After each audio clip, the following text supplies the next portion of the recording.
what you're doing with that steering wheel is you're overcompensating one way and the other. There's great big swings. And that's what I think about a lot of large corporations. They don't have a balance between adaptation and innovation. What's up, everybody? Welcome back to Awesoming's podcast, where we highlight people pursuing their definition of, you guessed it, awesome. So buckle up and get ready for some more success story adventures and failures from Kentucky's tech and entrepreneur community.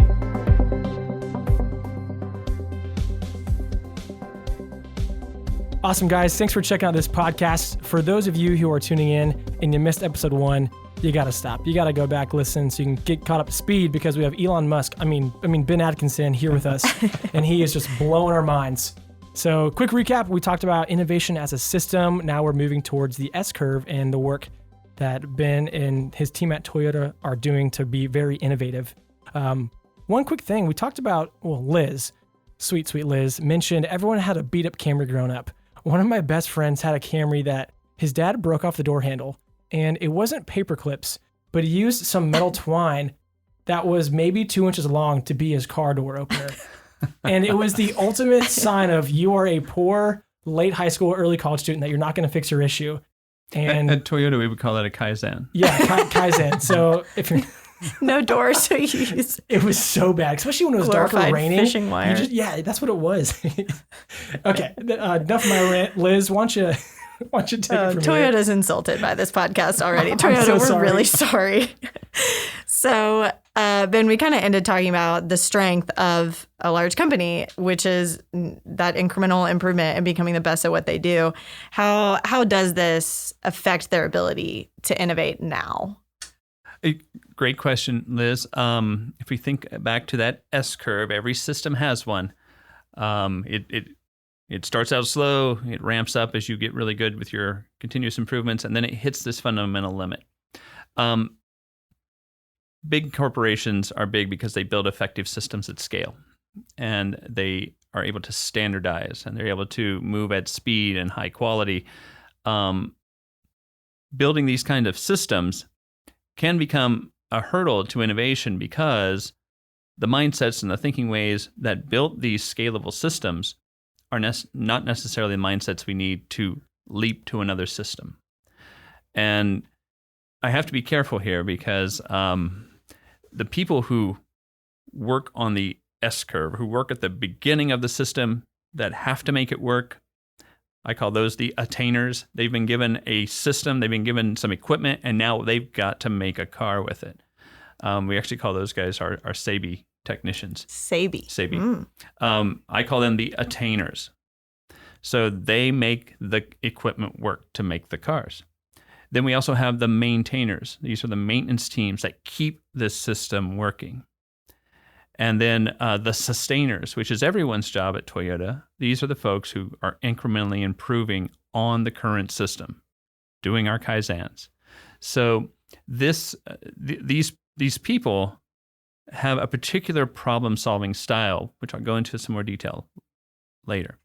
But this problem-solving style is not the cognitive style or the problem-solving style of the people who will build the next system necessarily. The next new idea. The next new idea, the next breakthrough manufacturing system in our example, or the next breakthrough in mobile phones. In Western culture, we sort of worship the innovators. We have to admit we're not as important as our press tells us we are, okay? Quick PSA to all the Americans listening. Because without those people who are doing the attaining work, the maintaining work, and the sustaining work, your idea would never reach a large audience. You would never have a system that would scale. And so I think it's important to recognize that innovators are not the most important people at the company. The group that builds the system is just important, maybe more important, depending on what industry you're in and how many innovation cycles you're going through, your market cycles you're going through. So I think it's really important to think about the people necessary to keep a system going, and also the people who are inventing the new breakthrough, the new system.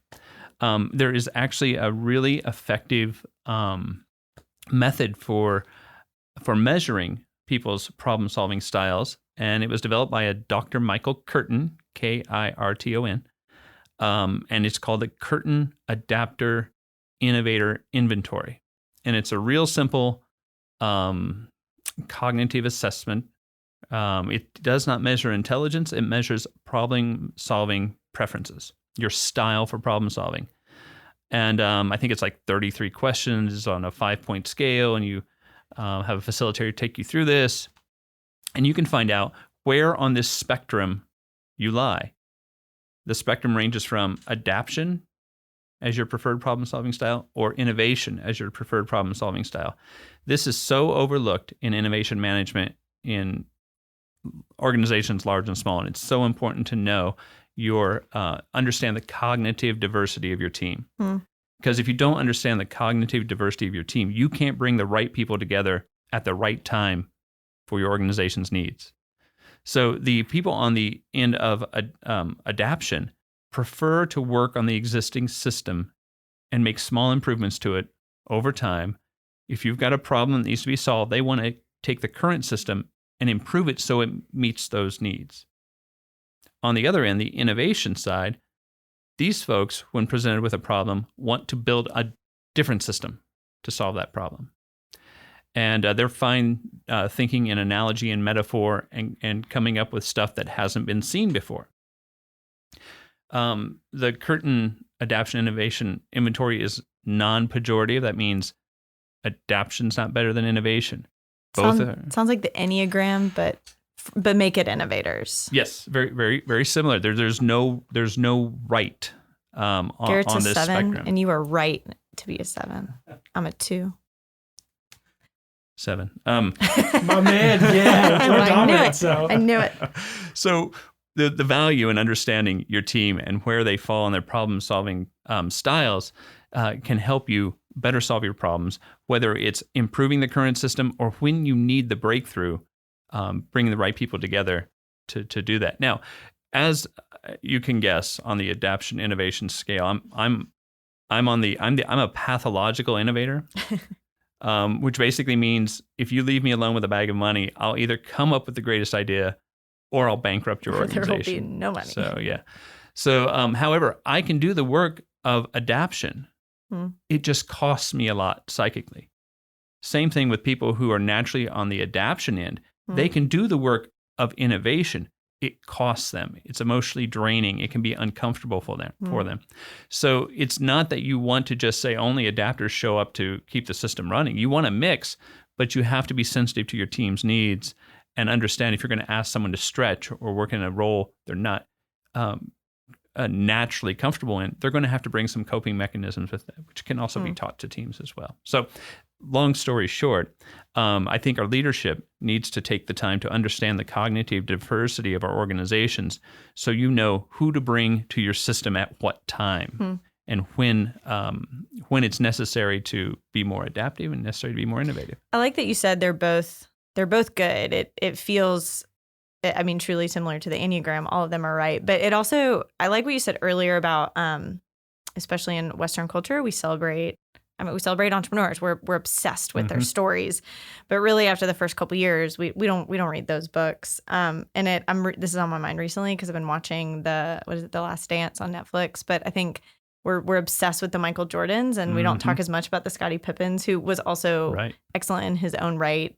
But I just think I'm not an entrepreneur or an innovator. I think shockingly, I don't really get excited at the beginning of the S curve. And to put it in your words, I get excited in the maintaining of the S curve. But I just think that's a really important thing as we talk about, building teams, that they both have to be celebrated, or else the people aren't going to self-select to be in the room. You are going to have to go find them. And maybe there's a little bit of both. Yeah, I think you're absolutely right. Especially in America, we're very focused on the rugged individualism, and we have been since the founding of this country. So, we got it naturally. All right. Interesting about the Curtin Adaptation Innovation Inventory. It is consistent across cultures. So the average, if you look at the bell-shaped curve of a large population in America, the average is going to be about the same, no matter what country you go to. We just talk about ours more. Exactly. If you go to Japan, you'd find just as many on the innovation or the adaptation scale, but different cultures celebrate different ends of the scale. And of course, in America, we celebrate the innovation end. In Japan, they celebrate and reward more adaptation. So it's interesting, especially if you're working in international companies. That's also a factor to consider when you have teams that are working globally on a problem. So. No, I think I think it's about team dynamics is what I'm hearing, and how important that can be. So you kind of talked about the who's of innovation, and I think we can continue getting into that. But a question we get a lot is when do you focus on innovation? You obviously focus at the beginning of a company, when you're launching it, when it's a new idea. But once you're rolling and succeeding, when do you jump? When do you make that new S curve? Excellent question. You do it before you hit the limit of your current system. Ideally, I guess I should say. When do you ideally do it? That's when you definitely want to not be starting your innovation efforts when you're maxing out your current system. Unfortunately, many organizations do just that because, like, for reasons we just mentioned, they may not be staffed with a team that have both adaptation and innovation problem-solving preferences. So if you're skewed one way towards adaptation, for example, then when it's time to innovate, if you've waited too long, then it's a firefight. It's we've got to do something innovative, and then you start getting innovation theater because they don't really understand innovation. They're really focused on adaptation, and so you end up with innovation activities that are just kind of fluffy, like off-the-shelf solutions called new, or copying something a competitor did 2 years ago, or this type of thing.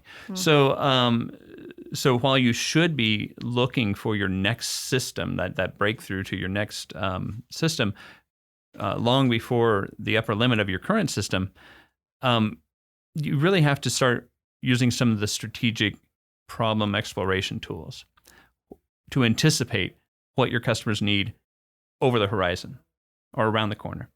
I find that many large organizations won't sit with the problem exploration phase very long. The moment a problem or a gap is identified, they want to solve it right there. But it's worth taking time to invest in learning how to do strategic problem exploration. And there are a number of tools for doing this, and I can probably provide you some to link up in your show notes. But there are ways to evaluate the evolution of your current technology, so you can tell where you need to be in a year or 2 years or 3 years. There are ways to leverage a diverse group of your customers and map their perceptions. It's a tool called perception mapping. It allows you to look at a system and identify innovation targets within that system. So there's a number of tools to pursue. I think more organizations need to be aware of these tools, and they need to start using them earlier than they do today. Garrett, this reminds me of the talk that Steve Huey did at our startup summer retreat. Steve, have we had him on the podcast yet? We should. We need to. Hey, if you're listening to this and you live in Louisville or you've driven to the city and you run into Steve, dashingly good-looking Huey, hook him up with me. We got to get him on the show. He'd be great. Ben, you would love him. You would love him. I can't wait to meet him. He's a prolific entrepreneur, and we have him come speak at our events all the time. He's driest of humor. But one very brief thing he talked about was in a startup's growth, the importance of expanding your team at that perfect sort of convergence of time when you are about to have the money to pay for them, but that terrifying moment when maybe you don't yet. But if you don't have them at the right time, then you're not going to be able to scale. And it feels like that, but for the corporate world, almost in a complete reverse. Instead of bringing on the right people at just before you need them to be able to maintain and grow, it's almost you got to bring on the right people before you completely flatten out that curve to create that whole new curve. What you've just said, Liz, is why I'm so excited you guys exist and can teach these fundamental innovation concepts to corporations. My analogy is my 15-year-old is about to drive You remember when you learned to drive? I was ready. Oh, and you know these skinny Kentucky roads we got around here? Terrifying. Yes. Oh, my God. I'm an adult. LOL. I'm 24. But I drive on some Kentucky roads, and I think these are way too small for two normal cars. Or one 15-year-old learning to drive, because Yes. when you're learning to drive, what you're doing with that steering wheel is you're overcompensating one way and the other. There's great big swings. And that's what I think about a lot of large corporations. They don't have a balance between adaptation and innovation. Maybe they're heavily loaded up on adaptation. And so when the innovation event happens, when they've got to innovate, they're overcompensating. They're swinging that wheel one way or the other. And then the board of directors and CEOs say, you got to go fast. And they step on the gas and they're in the ditch. The organization, that I've heard called the ambidextrous organization, has mastered adaptation and innovation. And the organization's like the Formula One race car driver, where they're moving that wheel just the tiniest bit at just the right time. And when they put on more speed, they keep it right in the middle of the road and they win the race. That is an on-purpose automobile analogy because I work at Toyota. That was good. Yeah, it makes me think it's so much easier to fine-tune things when they're going versus, the whole overcorrection thing. I mean, think about an actual accident in a car. If someone merges in your lane, you're, swerving versus naturally going off, maybe into the lane or the emergency lane. I remember a couple of years back, I was driving to Atlanta for a conference with some friends. It was rainy, perfect, day for a wreck, unfortunately. And somebody spun out. And so my friends, freaked out. I yelled. I was driving, swerved a little too much, but there was a semi, and that guy did not even break a sweat, just naturally. You saw his hands ever so gently move, then come back.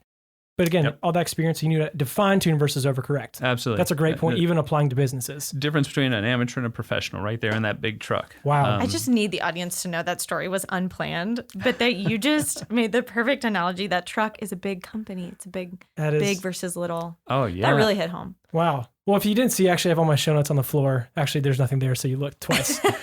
Actually, spontaneous thought. And going back to your 15-year-old daughter, totally non-related, but if she's learning how to parallel park, or is it your son? My son is 15. Okay, my bad. Actually, I didn't know that. So your son is 15. Parallel park, 2 trash cans, make him back him up. That's what my dad did. I'm a champ at it. Oh, right. So it's a good thing. Something interesting, and I'm stealing the show, so I'll shut up in a second. But all this talk makes me think of the Balmer's effect or Balmer's point. Have you heard of that before? No, give it to me. Okay. I'm not condoning any behavior. I just saw it on TV once, but there's a show where a man has not too much to drink, but he has a little more than being tipsy. And all of a sudden he can be this phenomenal pianist.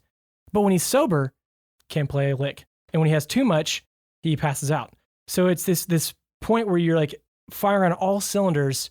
And that made me think, Liz, when you brought up Steve's comment about you want to be at that right moment. Maybe you're nervous about bringing on more people for your team or, paying too much. But if you don't have that happy accident, I'd say, then you're not going to be operating at a highest capacity like you're talking about on the S-curve. So, yeah, very cool stuff.